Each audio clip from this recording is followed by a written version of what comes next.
అందరినీ కూడా కొడతా ఉంది. చెప్పలేవాళ్ళు ఇప్పుడు 8 రోజులకు నిండుతుంది. ఇప్పుడు 3 నెలలు నిండింది. 90 రోజులు అయిపోయింది. 90 రోజులు నిండింది. ఇక 10 రోజులు మార్చి 15వ తారీఖు వస్తే 100 రోజులు నిండుతుంది. మార్చి 15 తర్వాత ఏ ముఖం పెట్టుకొని కాంగ్రెస్ వాళ్ళు ఊళ్ళలో తిరగాలని నాకు అర్థం కాదు. 100 రోజుల్లో చేస్తామని చెప్పి బాండ్ పేపర్లు వంచి రేపు ఏ ముఖం పెట్టుకొని కాంగ్రెస్ పార్టీ ఊర్లలో తిరగాలి? నేను అడుగుతా ఉన్నా మిమ్మల్ని. చర్చ పెట్టండి, రచ్చబండ కాడ చర్చ పెట్టండి, గ్రామాల్లో ప్రజలకు అర్థమయ్యేటట్టు చెప్పండి. ఇప్పుడు ఏమంటాడు, మన ఊళ్ళో తెలుసో తెలియకో ఎవరైనా కాంగ్రెస్ పార్టీకి ఓటేసింది అనుకో, ఏమంటాడు కాంగ్రెస్ వాళ్ళు? రేవంత్ రెడ్డి ఏమంటాడు? నేను డిసెంబర్ 9వ తారీఖు నాడు 2 లక్షల రుణమాఫీ చేస్తా అని చెప్పినా, నేను మోసం చేసినా, రుణమాఫీ ఎగబెట్టినా అయినా కాంగ్రెస్ పార్టీకి ఓటేసిండ్రు అని అంటారా? అనడా రేవంత్ రెడ్డి? ఇక ఎగబెట్టడా? నేను ఎగబెట్టినా నాకు ఓటేసిండ్రు అనడా? రేపు 2 లక్షల రుణమాఫీ ఎగబెట్టినా నాకు ఓటేసిండ్రు, నేను ముసలివాళ్లకు 4000 పింఛన్ ఇస్తా అని మోసం చేసినా నాకు ఓటేసిండ్రు, నేను ఆడోళ్లకు 2500 రూపాయలు ఇచ్చి మహాలక్ష్మిలు చేస్తా అని నేను మోసం చేసినా నాకు ఓటేసిండ్రు, నేను బోనస్ వడ్లకు 500 బోనస్ ఇస్తా అని ఎగబెట్టినా నాకు ఓటేసిండ్రు, నిరుద్యోగ యువతకు 4000 ఇస్తా అని చెప్పి ఓట్లేయించుకొని పంగనామాలు పెట్టినా నాకు ఓటేసిండ్రు, ఆడోళ్లకు పెళ్లిళ్లకు 1,00,000 రూపాయల తులం బంగారం ఇస్తా అని మోసం చేసినా నాకు ఓటేసిండ్రు అని అంటాడా? అనడా? సన్న బియ్యం 15 కిలోలు ఇస్తా అని చెప్పి ఇవ్వకుండా ఎగబెట్టినా నాకు ఓటేసిండ్రు అనడా? రేపు మరి ఇప్పుడు ఏమంటుండ్రు రేవంత్ రెడ్డి? నా 100 రోజుల పాలనకు ఈ ఎలక్షన్ రెఫరెండం అట. మరి ఏమంటాడు? 100 రోజుల్లో నేను మంచిగా చేసినా అని జనం నాకు ఓట్లేసిందని అంటాడా? రేపు మనకు అడిగే హక్కు ఉంటుందా? నేను రుణమాఫీ ఎగ్గొట్టినా, 4000 పింఛన్ ఎగ్గొట్టినా, ఆడోళ్ళకు 2500 ఎగ్గొట్టినా, నిరుద్యోగ యువతకు 4000 ఎగ్గొట్టినా, తులం బంగారం ఎగ్గొట్టినా, సన్న బియ్యం ఎగ్గొట్టినా, వడ్లకు బోనస్ ఎగ్గొట్టినా, 15,000 రూపాయలు రైతు బంధు ఇస్తా అని మోసం చేసిన అయినా నాకు ఓటేసిండ్రు అని అంటాడా? మరి గీ ముచ్చట రచ్చబండ కాడ ఊర్లల్లా మనం పంచాయతీ పెట్టాలన్నా వద్దా? ఏ ఊరికి ఆ ఊరికాడ మన కార్యకర్తలు మాట్లాడాలన్నా వద్దా?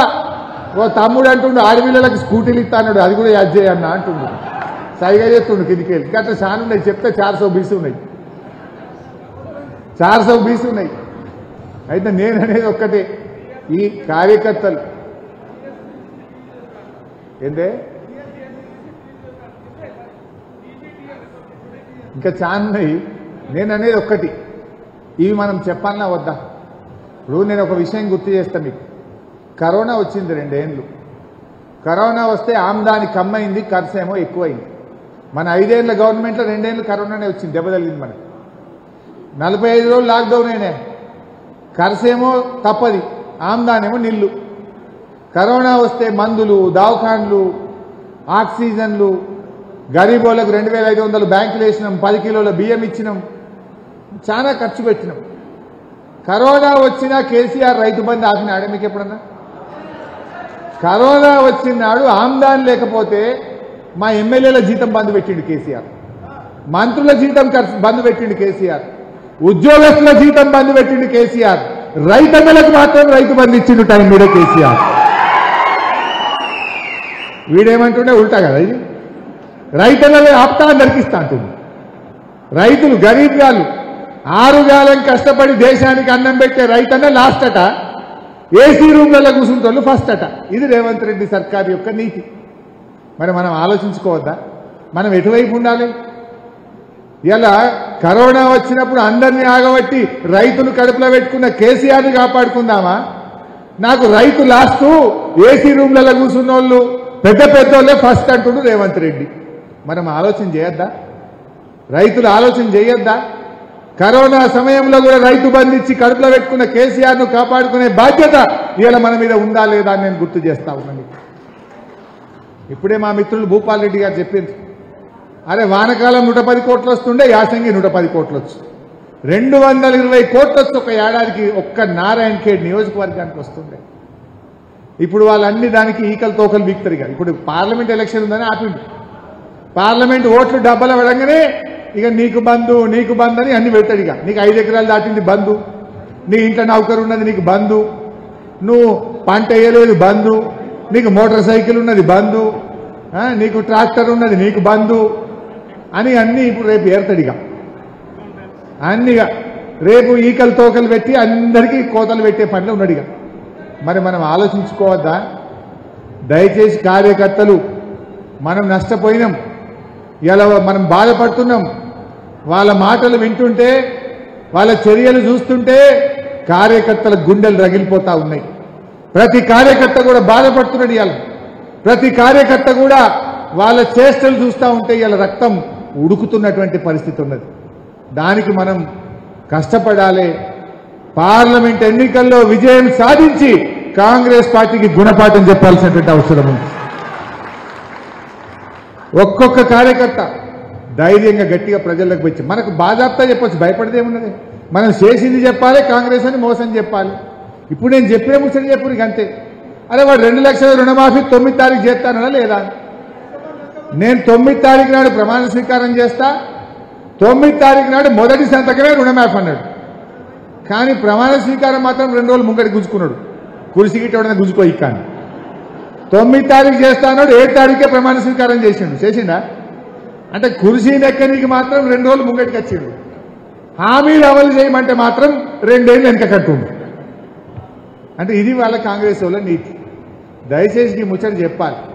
2 లక్షల రుణమాఫీ ఎగ్గొట్టిన కాంగ్రెస్కు ఓటేస్తే ఏమంటారు రేపు పార్లమెంట్ ఎలక్షన్లా?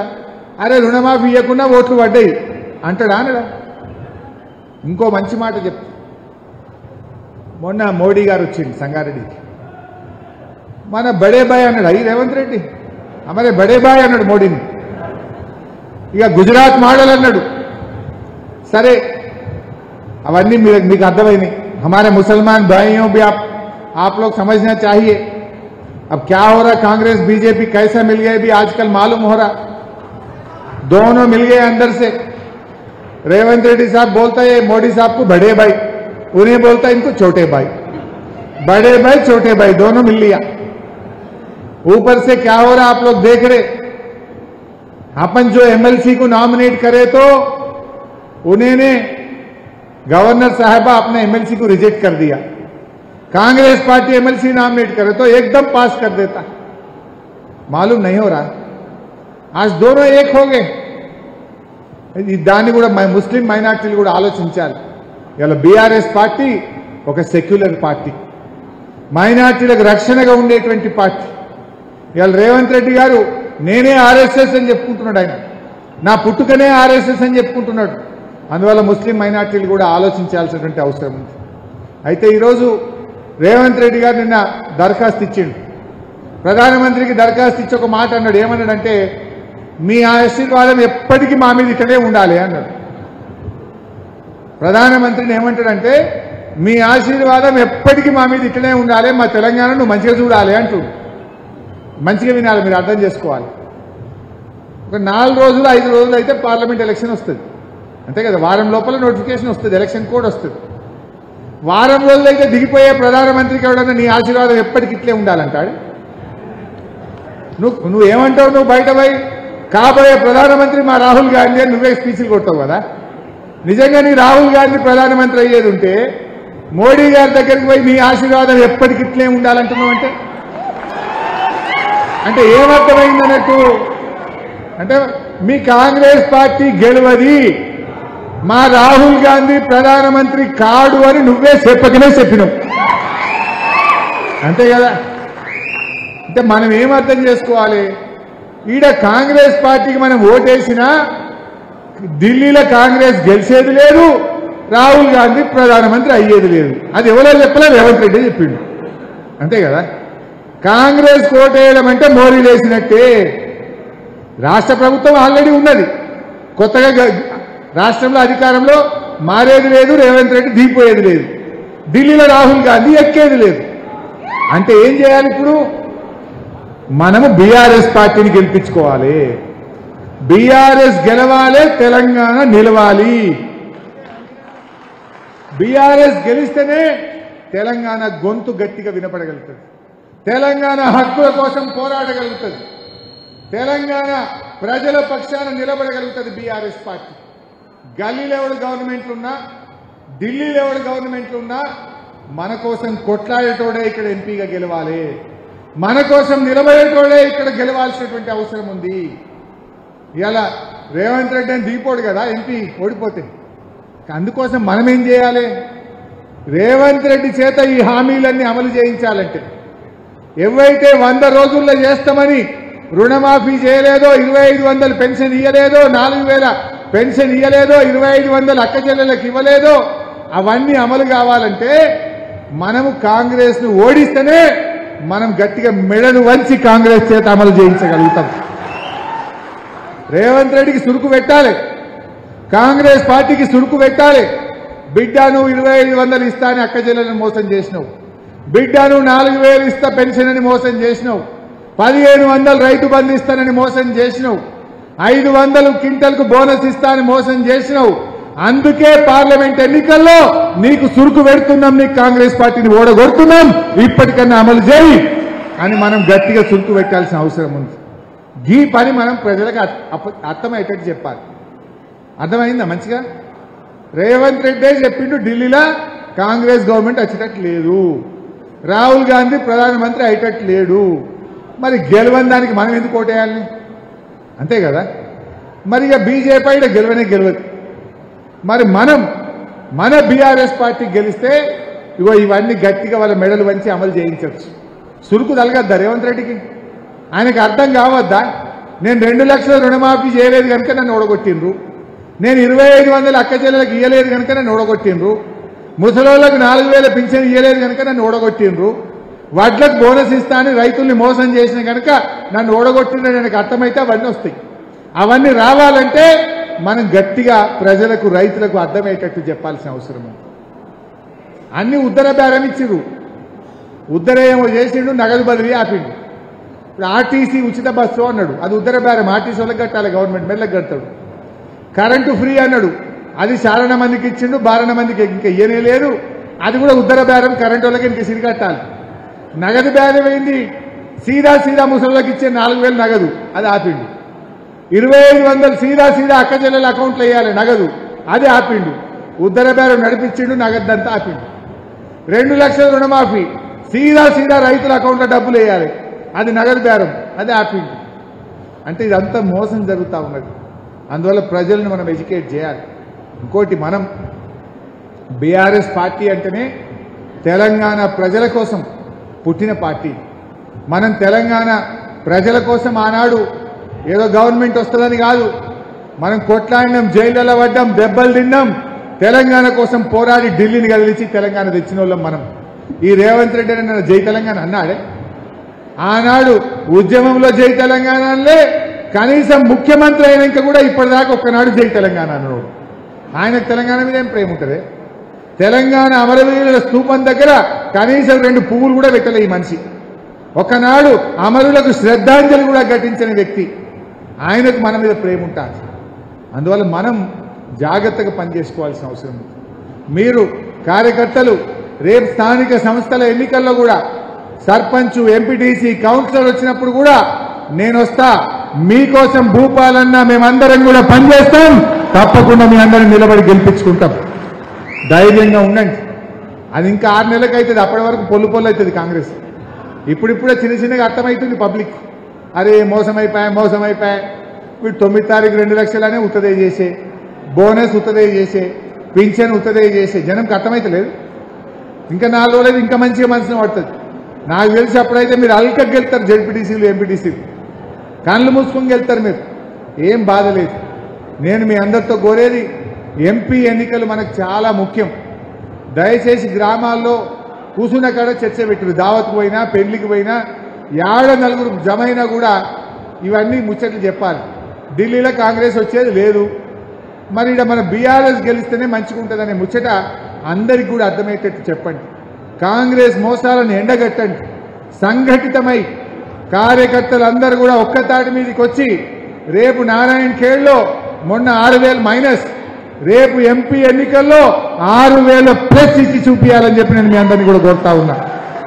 ఇస్తారే 6,000 ప్లస్? ఇస్తారా లేదా? ఏమన్నా కొద్దిగా ఫరక్ కాలేదా మొన్నటికి ఇప్పటికీ? జనం ఆలోచనలో కొద్దిగా మార్పు రాలేదా? కాంగ్రెస్ నిజస్వరూపం అర్థం కాలేదా? సో నాకు మీ మీద నమ్మకం ఉన్నది.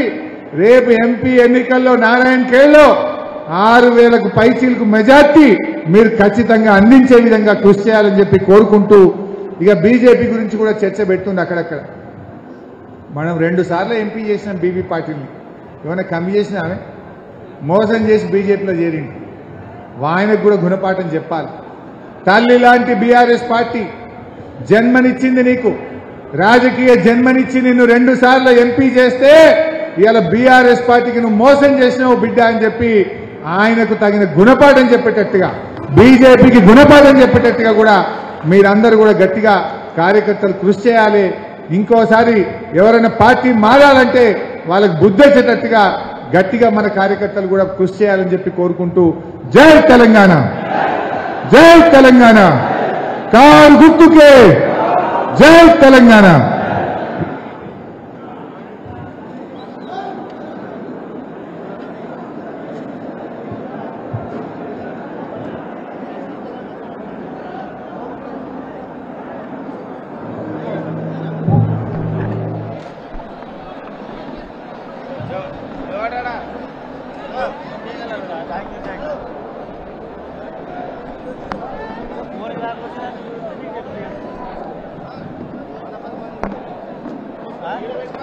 మళ్ళా